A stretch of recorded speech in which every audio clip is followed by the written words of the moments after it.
How to download music from YouTube to MP3. First of all, open your youtube.com on your browser and go to your profile.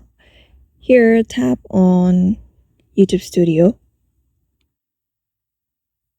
After that, on the left side of your screen, you can see the option. You just need to scroll down a bit and go to Audio Library. After going here, you can see the list of audios that you may download in your device. So you can see everything here. And you may just scroll down a bit and see the list of musics. So you can play by the music by playing the button before downloading it, just to make sure that you want to download that audio. And on the right side, you can see the download option when you touch the audios on your screen. So just tap on one of the music that you want to download, and then the music will be downloaded on your device from MP3.